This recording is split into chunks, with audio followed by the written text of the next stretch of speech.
My channel the temptation और मैं हूं आपकी होस्ट बिंदु। आज मैं जो रेसिपी आपके लिए लेकर आई हूं वो है एक फ्यूजन यानी दो रेसिपीज का कॉम्बो।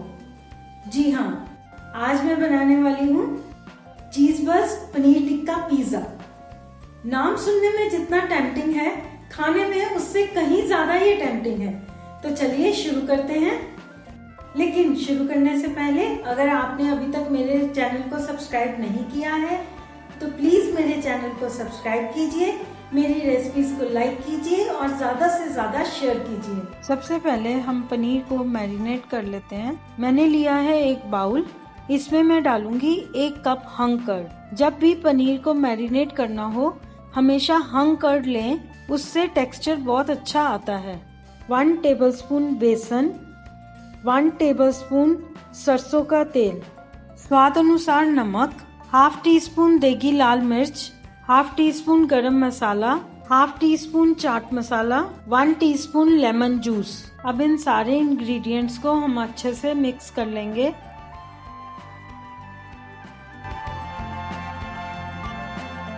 अब इसमें मैं डालूंगी पनीर के क्यूब्स और इसे अच्छे से मिक्स कर लूंगी।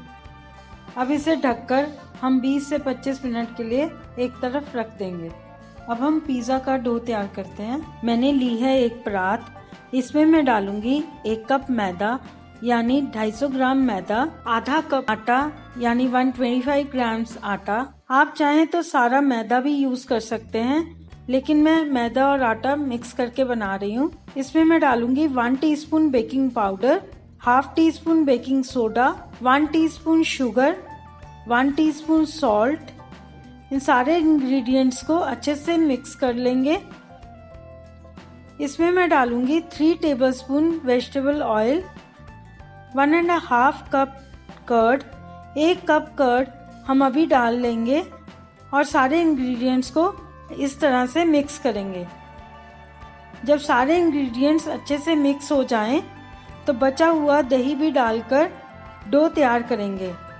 ध्यान रखें, हमें इस डो में बिल्कुल भी पानी का इस्तेमाल नहीं करना है, सिर्फ दही से ही आटा गूंदना है। देखिए हमारा डो इकट्ठा हो गया है। अब हम इस तरह से थोड़ा सा वेजिटेबल ऑयल हाथ में लेंगे और इसे फिर से मस लेंगे। डो इकट्ठा हो गया है। अब इसे 1-2 मिनट के लिए इस तरह से पटकेंगे। अब हम इसे इस तरह से स्ट्रेच करते हुए रोल करेंगे। देखिए मैं कैसे इसे स्ट्रेच कर रही हूँ और नीचे से रोल करते जा रही हूँ। तो लीजिए, हमें पिज़्ज़ा के लिए जैसा डो चाहिए वैसा परफेक्ट डो तैयार हो गया है। अब मैं इस डो को एक बाउल में निकाल लूंगी और वेट क्लॉथ से ढककर आधे घंटे के लिए रख दूंगी। 20 मिनट हो चुके हैं। अब हम एक कढ़ाई में अपना मैरिनेट किया हुआ पनीर डालकर इसे 1 से 2 मिनट के लिए सेक लेंगे। इसे बाउल में निकालकर ढक के रख देंगे। आधा घंटा हो चुका है। अब हम अपने डो को चेक कर लेते हैं। आप देख सकते हैं हमारा डो पहले से ज़्यादा रेज हो गया है। आज मैं 2 तरह से पिज़्ज़ा बनाने वाली हूँ, एक तवे पर और एक OTG में। तवे पर पिज़्ज़ा को बेक होने में थोड़ा टाइम लगता है, इसलिए मैं पहले तवे पर पिज़्ज़ा रखूँगी, उसके बाद OTG में रखूँगी। तवे के नीचे गैस ऑन कर दी है। अब हम हाथों को ग्रीस करके 2 पेड़े बनाएंगे, एक छोटा नॉर्मल साइज का और एक उससे थोड़ा सा बड़ा।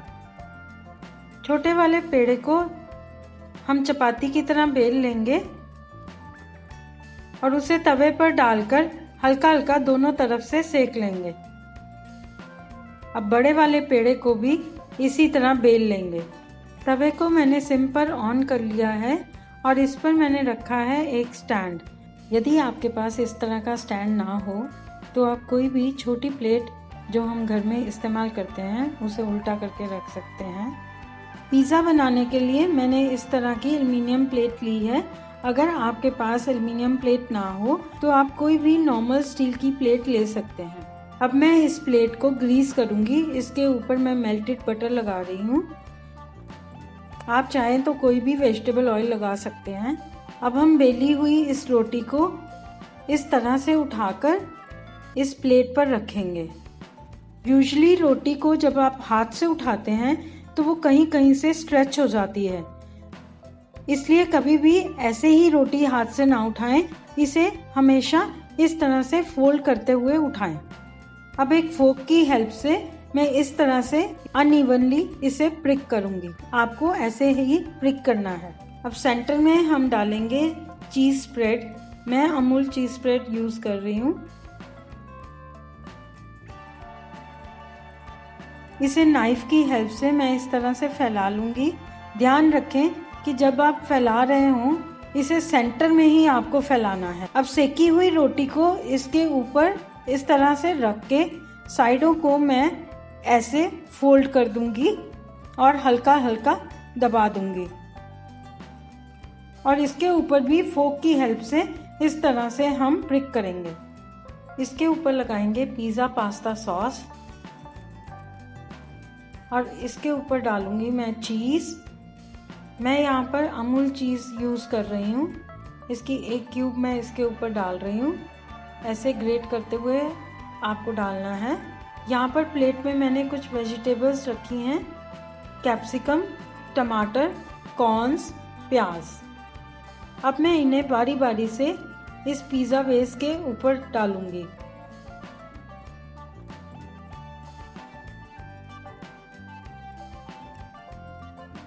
इसके ऊपर मैं डालूंगी पनीर के पीसेस जो हमने मैरिनेट करके सेके थे। अब इसके ऊपर मैं डालूंगी खूब सारा चीज़। इस तरह से ग्रेट करते हुए हमें चीज़ डालना है। अब मैं इस प्लेट को उठाकर तवे पर रख दूंगी और इसे एक बड़े पतीले से ढक दूंगी और ऊपर एक वेट वाली चीज़ कोई भी रख देंगे, जिससे इसका टेम्परेचर अंदर ही लॉक हो जाए, और गैस का फ्लेम हाई कर देंगे। अब मैंने OTG को ऑन कर लिया है। इसी तरह से मैं फिर से 2 रोटियां बेल लूँगी और छोटी वाली रोटी को पहले की तरह सेक लूँगी। अब हम OTG की बेकिंग डिश लेंगे और उसे भी बटर से ग्रीस कर लेंगे, और ठीक उसी तरह पिज़्ज़ा की बड़ी वाली रोटी को हम उठाकर बेकिंग डिश में रख देंगे और फिर से वैसे ही फोक से प्रिक करूंगी और सारा प्रोसीजर उसी तरह से दोबारा रिपीट करेंगे।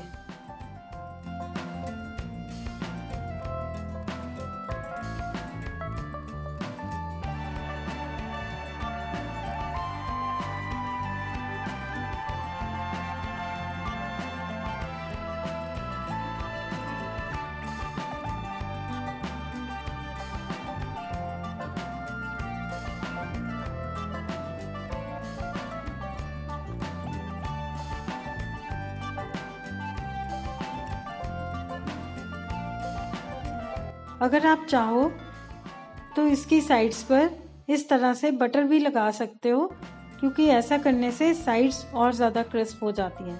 अब इसके ऊपर डाल देंगे ऑरिगेनो और चिली फ्लेक्स। आप चाहें तो बेक होने के बाद ऊपर से डाल सकते हो, चाहो तो बेक होने से पहले बीच में ही डालकर बेक कर सकते हो।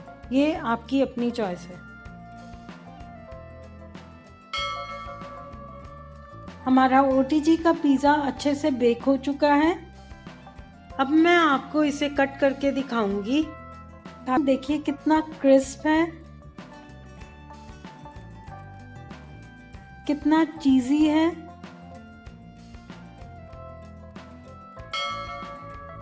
हमारा तवे वाला पिज़्ज़ा भी अच्छे से बेक हो चुका है। देखिए चारों तरफ से कितना अच्छा क्रिस्पी लग रहा है।